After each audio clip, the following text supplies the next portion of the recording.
জয়গুরু। আজকে আমি চলে এসেছি পশ্চিমবাংলা সারস্বত আশ্রম ধান্যছাড়া খড়গোসমা পশ্চিম মেদিনীপুর শ্রী শ্রী ঠাকুর নিগমানন্দ মহারাজের আশ্রম।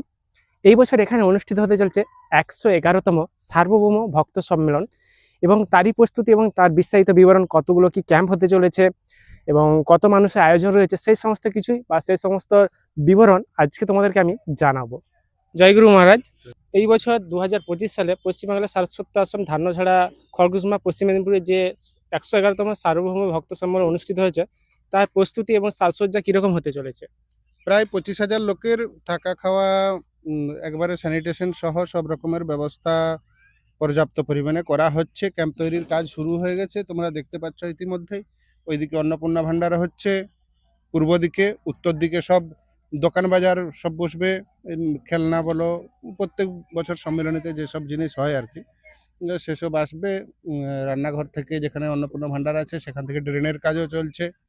মানে ভাত সবজি ধোয়ার পরে যে জল টল ফেলা হয় এসবগুলো সবকিছু নিকাশি ব্যবস্থাও হচ্ছে।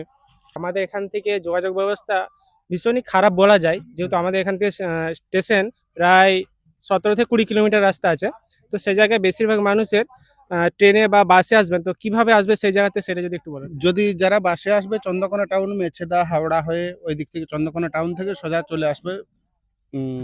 ও চন্দ্রকোনা টাউন থেকে যে ধানছড়া আশ্রমের রাস্তা আছে, যেটা ডাইরেক্ট হাওড়া যাচ্ছে, ওই দিক থেকে আসতে পারবে। যদি বাঁকুড়া, বিষ্ণুপুর, আসানসোল ওই দিক থেকে আসে, তাহলে সোজা গড়বেতা থেকে এসে পূর্ব দিকে ঘুরে গেলেই আশ্রমে পৌঁছে যাবে। এবং খড়গপুর, লোধাশুলি, গোপীবল্লভপুর ওই দিক থেকে যদি আসে, সোজা এসে ময়রাকাটার মোড় থেকে পূর্ব দিকে ঘুরে গেলেই আশ্রমে পৌঁছে যাবে। আচ্ছা, এরকম আমি একজনের পোস্টে কমেন্ট দেখেছি, একজন মানুষ বাংলাদেশ থেকে বলেছেন যে আমি সম্মেলনে যোগদান করতে চাই, সেক্ষেত্রে ওইখানে থাকা খাওয়া বা যে শৌচালয়ের ব্যবস্থা কিরকম কি থাকবে সেই বিষয়টা যদি একটু বলেন সকলের হ্যাঁ, জন্য। আমাদের আগে ৬০০ টাকা ডেলিগেট ছিল। তো এখন ৪ দিন থাকা খাওয়া সবকিছু নিয়ে আরকি। যদি ঠান্ডা জলে স্নান করার অসুবিধা হয়, গরম জলের ব্যবস্থাও থাকবে। বিনামূল্যে জুতা স্ট্যান্ডও থাকবে, মেডিকেল ক্যাম্প থাকবে। হঠাৎ করে শরীর-টরীর কোনো খারাপ হয়ে গেলে অ্যাম্বুলেন্স, এসব প্রশাসনিক দিক দিয়েও সব দিক দিয়ে বেশ সক্রিয় ভূমিকা ওনারাও পালন করছেন। যথাযোগ্যভাবে সবাই সাহায্য করছেন। সেদিক দিয়ে কোনো অসুবিধা হবে না। আপনি যেকোনো দেশের যেকোনো প্রান্ত থেকে, দেশের বাইরে থেকে যে কাউকে আপনি আসার জন্য নিমন্ত্রণ করতে পারেন। আর আমরা এদিকে দেখতে পাচ্ছি এখানে অনেক কিছু ক্যাম্পের কাজ চলছে এবং খুবই জোর কদমে কাজ চলছে। তো এখন দেখতে পাচ্ছি এই পাশটায় ক্যাম্প তৈরি হয়েছে। তো এই জায়গাটা ক্যাম্প এবং অন্নপূর্ণা ভান্ডার বা আরো যে মঞ্চ, ঠাকুরের মঞ্চ, সেই সমস্ত কিছু কোথায় কি হতে চলেছে এই জায়গাটায়? সভামঞ্চ হবে রাস্তার কাছে, হুম। দক্ষিণ দিকে মুখ করে, হুম। ওই নিম গাছের পাশে। হুম। আমরা যেখানে দাঁড়িয়ে কথা বলছি, এটা হচ্ছে মায়েদের ক্যাম্প চলছে। হুম। সিরিয়ালি পুরো চলবে মায়েদের ক্যাম্প। হুম। আচ্ছা, গুরু ভাইদের ক্যাম্প সেই দিকে হবে, পূর্ব দিকে ওখানে হচ্ছে অন্নপূর্ণা ভান্ডার। আর রাস্তার সাইডে পিচ রাস্তার যে উত্তর দিকে যে পিচ রাস্তা রয়েছে, হুম। আমাদের ধানছড়া আশ্রমের মোড় থেকে এই চন্দ্রকোনা টাউন যাবার বা পলাশচাবড়ির দিকে যাবার যে রাস্তা আছে, সেই রাস্তার সাইডে দোকানপাট বাজার সবকিছু ওখানে বসবে। আর এই যে ক্যাম্প হচ্ছে, একটা একটা ক্যাম্পে কত মানুষের আয়োজন থাকছে আর কতগুলো ক্যাম্প হচ্ছে? 250 জন। ২৫০ জন। আর হুম। কতগুলো ক্যাম্প হবে?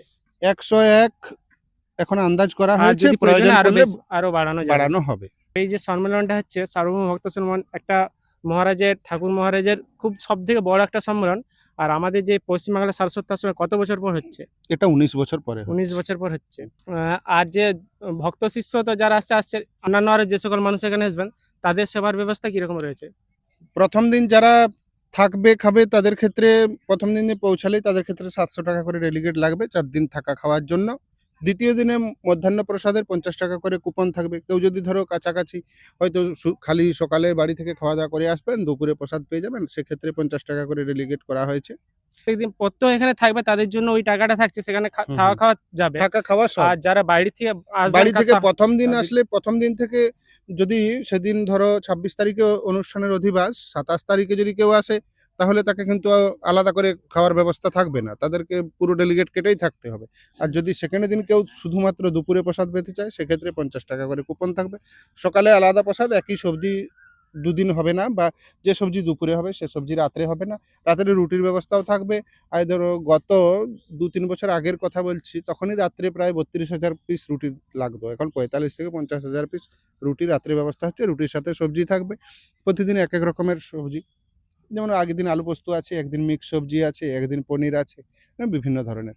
সমস্ত মানুষের জন্য একদমই সম্পূর্ণ বিনামূল্যে সম্পূর্ণ বিনামূল্যে আছে, এটা ২৯শে ডিসেম্বর। দুপুরে। হুম। আচ্ছা। 29 ডিসেম্বর দুপুরে সম্পূর্ণ বিনামূল্যে যত খুশি ভক্ত আসতে পারে, সেজন্য কোনো বাধ্যবাধকতা নেই। কেউ যদি ঠাকুরকে ভালোবেসে কেউ 5 টাকা 10 টাকা দেয় সেটা আলাদা কথা, কিন্তু প্রসাদের জন্য সেদিন কোনো মূল্য নির্ধারণ করা নেই। আর মহারাজ সকল ভক্ত শিষ্যদের জন্য আপনি কি বলবেন? কি বলবো, সবাই ভালো থাক। সবাই আমরা তো আমাদের যথাযোগ্য চেষ্টা করছি যাতে সম্মেলনী সুন্দর হয়। ঠাকুর মহারাজের সম্মেলনী এত বছর পরে হচ্ছে। তো আমার হয়ে সব ভক্ত শিষ্যরা যেন ভগবানের কাছে প্রার্থনা করেন। এবছর তো বর্ষার দুর্যোগ খুব বেশি চলল, জ্যৈষ্ঠ মাস থেকে পুরো একবারে কার্তিক মাস পর্যন্ত। হুম। যাতে বৃষ্টি-টিষ্টি না হয়, ভালোভাবে মানুষ যেন একটা আধ্যাত্মিক পরিবেশে শান্ত নীরব একটা আনন্দ উপলব্ধি করতে পারে। হুম। এটুকু কামনা আরকি। আর তোমরাও ভালো থাকো।